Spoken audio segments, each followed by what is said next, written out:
Maybe you clicked on this out of curiosity. Or maybe, without realizing it, you were looking for a quiet corner. A place where words take their time and silence has its own voice. I put this story together gently, like stitching pieces of memory, pain, and discovery, hoping that somewhere in it, you might see yourself. If that happens, even for a heartbeat, stay. Listen for as long as you like, and if you feel like it, leave a small sign.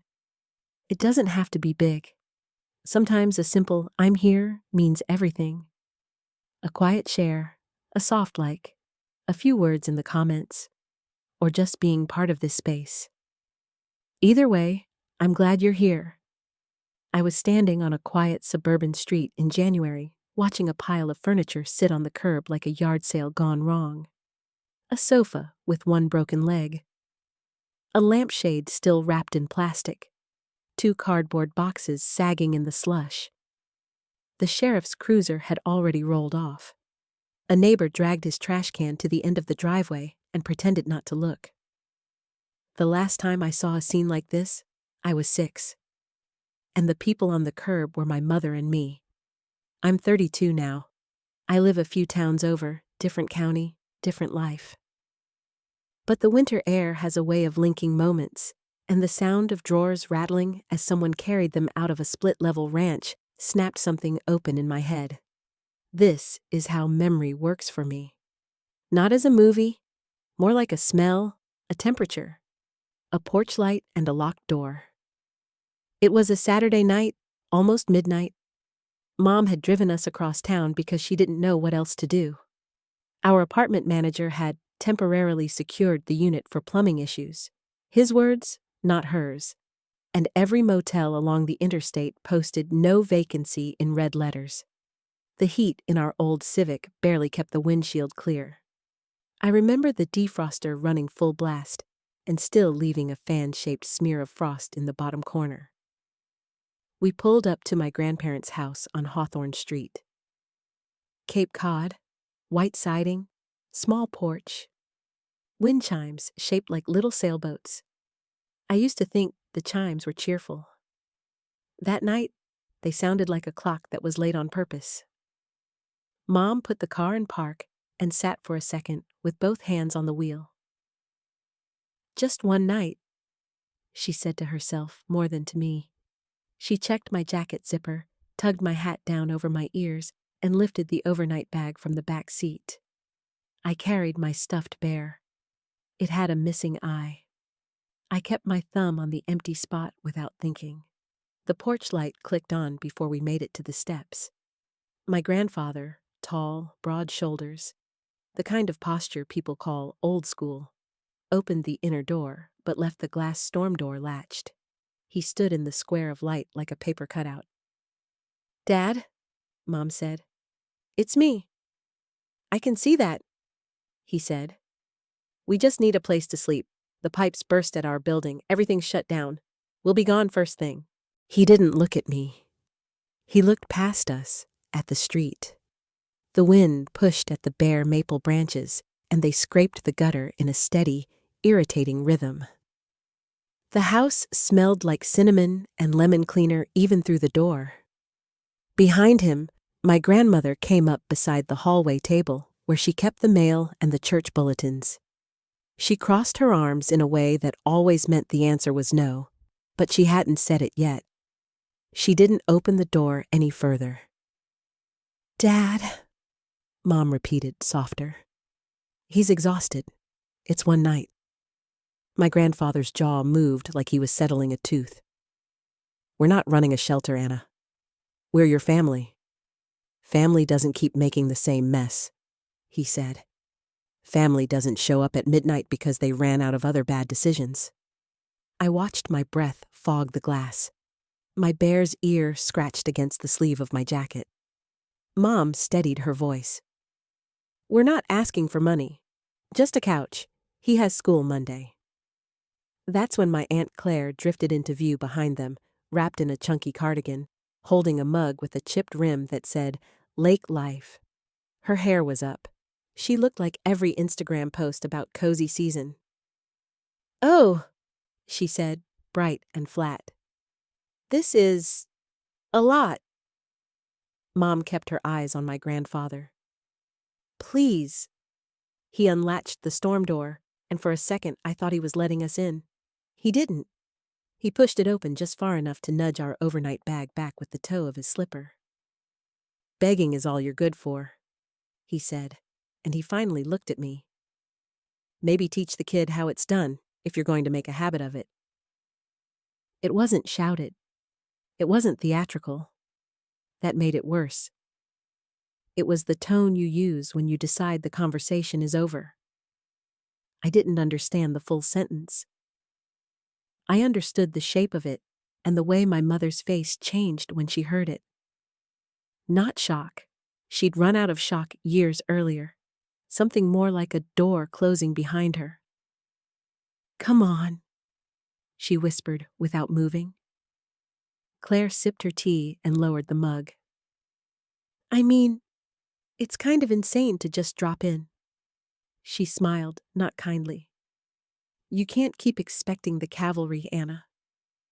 My grandmother put a hand on my grandfather's arm like a tiny break. "It's late," she said to Mom, which was not the same as saying yes. Mom tried one more time. "There's a perfectly good guest room. He can sleep. I'll take the floor." "It's not your house," Claire said, sweet as frosting.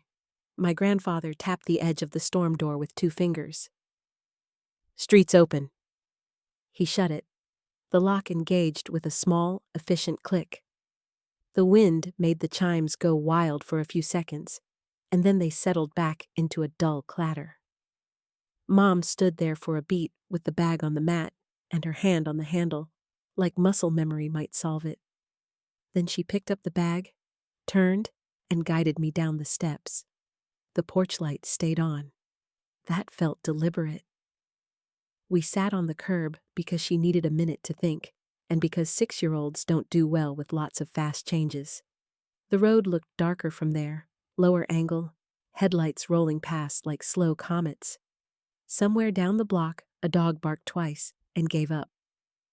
I remember the numb feeling in my toes. I remember a man across the street closing his blinds. Mom pulled me onto her lap and zipped my jacket up higher, with that stiff, jerky motion you do when your fingers are cold. "Hey," she said, as if we were on a bench at the park and not on a dead-end street in January. "Hey, buddy, we're okay." I nodded because that's what kids do when the adult's voice goes gentle. I could feel her heart thumping through her coat. Not fluttery, not panicked, just steady and too fast. "Mommy," I asked, because I didn't have a better question. "What did we do wrong?" She looked at me for a couple seconds, and I saw 2 answers move across her face and get rejected. She landed on the one she could live with. "Nothing," she said. "You did nothing wrong." Her breath made a fog halo in the cold. She pressed my hat down again like that could keep the night out. I heard the wind in the maple, the low hum of someone's furnace, and then my own small sound starting up in my throat before I could stop it. She put her hand on the back of my head and said, "I know. The way you say I love you when the words themselves won't help." Behind us, the porch light clicked off. Not a slam, not a shout. Just darkness where the door had been. The wind picked up and carried the sound of my crying farther than I wanted it to go. People talk about childhood like it's a single story you can tell in order, chapter after chapter. Mine isn't like that. Mine comes in pieces, tiny, sharp-edged memories that don't fit neatly together. I remember summer afternoons at my grandparents' house when I was 5, before the night on the curb. After that night on the curb, something in my mom went still. Not broken. Not exactly. More like when you turn off the radio in the middle of a song and the silence feels louder than the music. She stopped answering calls from Hawthorne Street. The phone would light up with mom or dad on the screen, and she'd just let it buzz on the counter until it went dark. Sometimes she'd turn the ringer off altogether. I used to ask if she was going to call them back, and she'd just say, "We're giving it space." No visits, no more afternoons cleaning ovens or folding someone else's laundry. Our weekends were suddenly our own. But there was something new, too. She started staying up late, way later than she ever had before. I'd get up for a glass of water and find her at the kitchen table, laptop open, legal pads scattered like she was building a map no one else could see. Sometimes she'd have the landline tucked under her chin, speaking in that calm but firm voice she usually saved for landlords or insurance agents. The people on the other end weren't friends I recognized. Their voices were lower, more deliberate, the kind you lean in to hear. She'd jot notes in neat, blocky handwriting, then slide them into a folder before I could peek. Other nights, she'd slip on her coat after dinner and say she had to run an errand. She'd come back hours later, smelling faintly of cold air and old paper, eyes bright but tired. She never brought groceries or shopping bags, just herself and a travel mug half full of coffee. I didn't think of it as suspicious back then. To me, it was just another new thing, like when she started keeping the curtains closed in the evenings, or when the answering machine suddenly had a password. If I asked what she was working on, she'd smile a little without showing teeth and say, "Just making sure we're going to be okay." At 6, that was enough. I believed her. Looking back now, I realize it was the first sign that my mom wasn't just moving on, she was moving toward something. I just didn't know yet what it was or how far she was willing to go to get there. By the time I was 8, the story had started leaking out. It didn't happen all at once. At first, it was just a certain look from Mrs. Howard across the street when she saw us unloading groceries. Then, I overheard her telling another neighbor, "Can you imagine? Throwing them out in the middle of the night?" The words were quiet, but they carried, and I knew exactly who she meant. I didn't have the full picture of how the story was spreading, whether it was my mom, someone else in the family, or just good old-fashioned small-town gossip. But I could feel it moving through the neighborhood like a cold draft. At school, it finally reached me. We were standing in line for recess when a kid from my class, Ben Foster, leaned over and said, "Hey, is it true your grandma kicked you out of her house?" The way he said it wasn't mean, exactly. It was curious, but curious in the way kids poke at a bruise to see if it still hurts. My ears went hot. "No," I said too fast. "That's not—" But the look on his face told me he didn't believe me. By lunch, 3 more kids had asked some version of the same question. I couldn't tell if they'd heard it from their parents or each other, and I didn't know which was worse. That afternoon, I came home and told my mom. She was at the sink, rinsing coffee mugs. I expected her to get mad or at least defend herself, but she just dried her hands, leaned against the counter, and smiled in this calm, almost amused way. "Let them talk," she said. I didn't understand how she could be so relaxed. To me, it felt like the whole world was finding out something that should have stayed locked in our apartment forever. A few days later, I saw my grandparents at the grocery store for the first time since that night. I was pushing our cart past the bakery when I spotted them by the produce section. My grandfather was standing rigid with his hands in his pockets, while my grandmother picked through apples like each one was a decision she didn't want to make. They didn't see me, but I saw them. And for the first time in my life, they didn't look in control. My grandmother kept glancing around, like she was checking to see who might be watching. My grandfather's jaw was set, but his eyes flicked toward every aisle, avoiding anyone's gaze. It was subtle, but I recognized it even then. They weren't used to being on the wrong end of the story, and maybe, Just maybe, they were starting to feel it. By the time I hit 9, the whispers had stopped being just background noise. They'd turned into something sharper. I started hearing about my grandparents' problems from the most unlikely source. Claire. Word was drifting around school through kids whose parents went to the same church or lived on the same street as them. According to the playground version of events, my grandparents were losing friends. People who used to wave from their porches now crossed the street. Their weekly dinners at the church hall? Suddenly, a lot of empty chairs at their table. It was almost funny in a sideways way, hearing my aunt's name attached to these rumors like she was a celebrity whose family drama had made the local paper. Except Claire wasn't laughing. Around that time, my grandparents started calling our apartment more often. The phone would ring and ring, the caller ID flashing Hawthorne Street. My mom never picked up. Sometimes she didn't even look up from what she was doing. Just reached over, silenced it, and went back to whatever was on her laptop. I thought that was the end of it until one Saturday afternoon in early fall. I was at the park, kicking a soccer ball against the wall by myself, when I noticed someone standing by the swings. It was Claire. She had on oversized sunglasses and a hoodie that made her look younger than she was. In her hand, she held a pack of Starburst, my favorite, which she would have known because she'd once teased me for liking the kid candy. She waved me over like we were just two cousins hanging out. I was wary, but 9-year-olds don't turn down candy without a reason, so I walked over. She peeled open the pack, handed me a red one, and said in a voice that was too casual to be casual, "You know your mom is tearing this family apart, right?" I froze with the candy still in my palm. "What?" "She's telling people lies about your grandparents. Now nobody at church will even sit with them." Claire sighed, like she was the one carrying the burden. "If you care about them at all, you should tell her to stop, before it gets worse." The wind rattled the chains on the empty swings.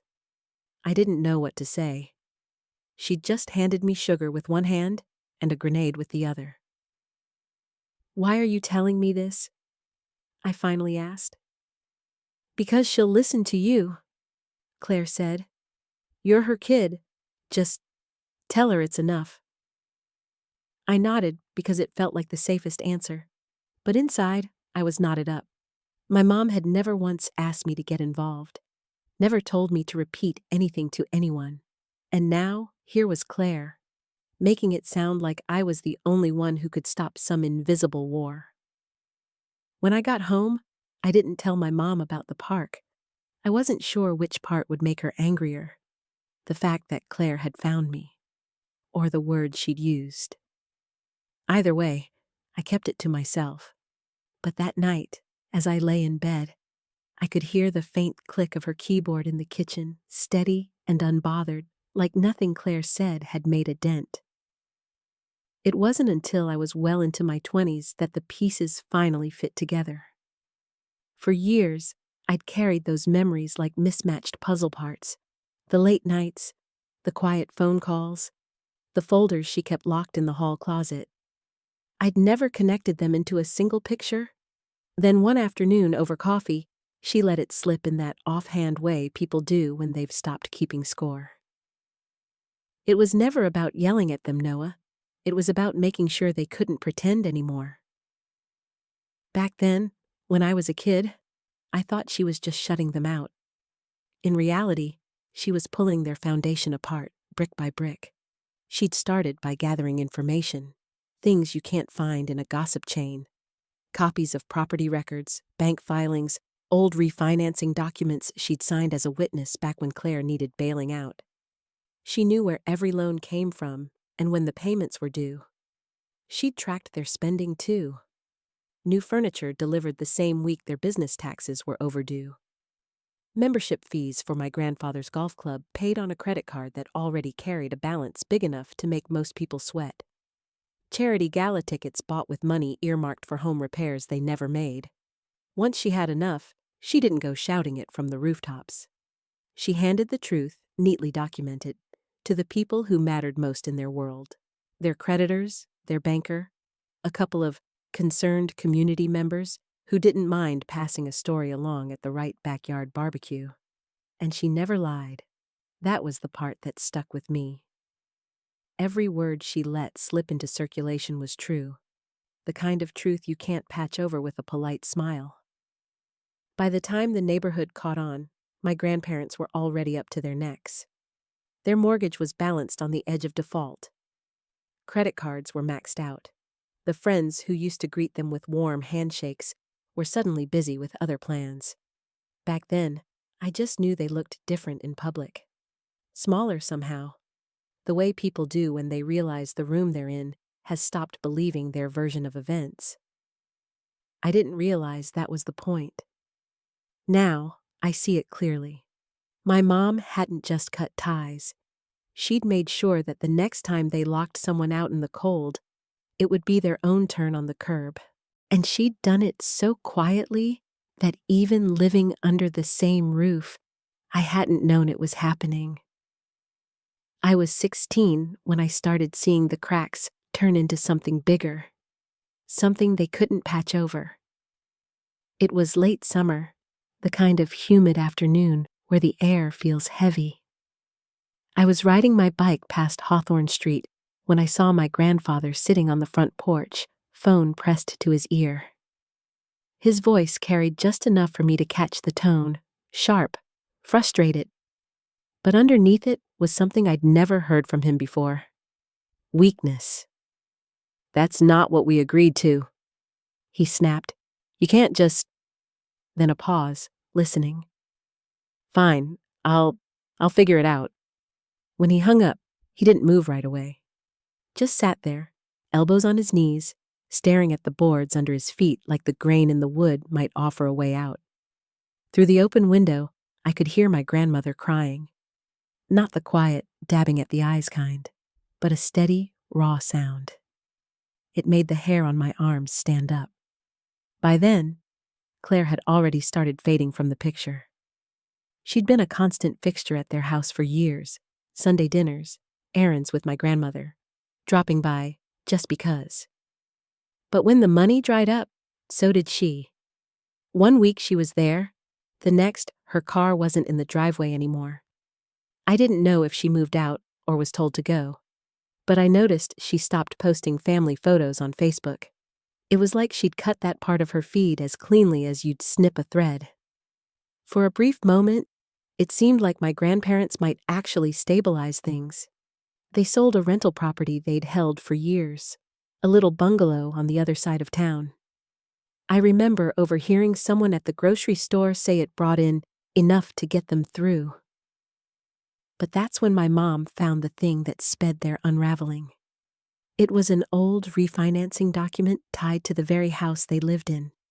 She'd signed as a witness years ago when Claire needed help covering her debts. Only now, looking at it with older eyes and sharper instincts, she realized one of the signatures on the paperwork wasn't legitimate. It wasn't hers. And worse, it wasn't even close. I don't know exactly how she got it into the right hands, whether it was the bank, a lawyer, or both, but within weeks, the pressure on my grandparents tightened. Payment deadlines moved up. Grace periods vanished. The polite phone calls turned into firm letters.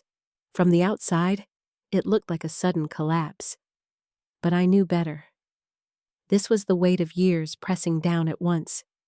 The point where everything they'd built on borrowed time and borrowed money finally started to fold in on itself. And my mom? She never said a word to me about the document. She didn't have to. I could see in her eyes that whatever chance my grandparents had left, she'd made sure it wouldn't last. I didn't know the official date until I saw it with my own eyes. We were driving back from the hardware store. My mom needed a new lock for our apartment door, and we took Hawthorne Street as a shortcut. It was mid-morning, early fall, the air cool enough that the windows were cracked just to let in the smell of leaves. That's when I saw the bright orange paper taped to my grandparents' front door. Even from the car, I recognized it for what it was, an eviction notice. The lawn was scattered with half-filled boxes and plastic bins. My grandmother was kneeling by a cardboard box on the porch, wrapping glassware in newspaper. Her hands moved slowly, like each piece weighed more than it should. My grandfather shuffled between the porch and the open garage, carrying things in a daze. An old lamp, a stack of framed photos. We slowed as we passed, not enough to be obvious, but enough for me to take it in. They didn't notice us at first. They were too wrapped up in the ritual of dismantling their life. When my grandmother finally looked up, her face was a mess of emotions I couldn't untangle. Fear in the way her eyes darted to the street. Shame in the way her shoulders curved inward. And something else, something smaller. Hope. Like maybe, against all odds, the right car would pull over and fix everything. My grandfather caught sight of us next. His expression tightened, as if he wasn't sure whether to turn away or stand his ground. I glanced at my mom. Her hands stayed steady on the wheel, her gaze fixed straight ahead. No smile, no gloating, just a calm, deliberate stillness, like this was a mile marker she'd known we'd pass eventually. For me, it felt like watching a storm finally hit shore after years of seeing it build on the horizon. The waiting was over. Whatever was going to happen next, we'd reached the point there was no turning back. We kept driving. The image in the rearview mirror, two figures surrounded by boxes, the orange paper catching the light, stayed with me long after the street was gone. It happened 2 nights after we saw the eviction notice. I was in my room when I heard a knock at our apartment door. 3 slow raps, followed by silence. My mom glanced through the peephole, then opened it halfway. I was close enough to see who it was. My grandparents stood there in the dim hallway. My grandmother's coat was zipped all the way up, her scarf wound tight, like she'd been standing outside for a while. My grandfather looked smaller than I remembered, his shoulders hunched, hands buried deep in his pockets. "We just need a place for a few nights," my grandmother said. Her voice was thin, almost swallowed by the hallway's echo. "Until we figure things out." For a second, no one spoke. The only sound was the radiator ticking in the corner. Then my mom asked, calm and even, "Remember midnight?" My grandmother blinked. My grandfather frowned, like he wasn't sure he'd heard right. "You remember," my mom continued, her voice cooling with each word, "standing on your porch while we begged for a place to sleep? The way you told me the street was open? The way you looked at my son and called us beggars?" I was standing just behind her, and the moment she said it, the memory came back in full. The weight of my stuffed bear in my arms, my mother's hand trembling on my back, the air so cold it bit my ears, that tight, hollow feeling in my chest like we were falling, and there was nothing to grab onto. My grandmother's mouth opened, then closed. My grandfather glanced at the floor. "I hope," my mom said quietly, "the street feels familiar?" She didn't raise her voice. She didn't slam the door. She just stepped back inside and closed it with a slow, steady motion, the latch clicking into place like the final piece in a lock. I watched them through the peephole as they stood there for a moment, not moving, before turning toward the stairwell. The sound of their footsteps faded, but that image, them walking away empty-handed, stayed burned in my mind. It's been years since that night in our apartment hallway, but I still find myself coming back to Hawthorne Street from time to time. The house doesn't belong to them anymore. The white siding's been repainted a pale blue, the maple tree in the front yard cut down to a stump. There's a basketball hoop over the garage now, and flower boxes under the windows. If you didn't know the history, You'd think it was just another nice home in a quiet neighborhood. I stand across the street and realize I'm not here for the house itself. It's the memory of what it represented. For my grandparents, it had been a fortress, a symbol of control. For my mom, it became proof that even fortresses can crumble if they're built on cruelty. She never reconnected with them. No holidays, no phone calls. When they passed, the news came from a lawyer, not a family member. She didn't cry. She didn't celebrate. She just went on living. And me? I learned something that stuck with me far longer than the anger.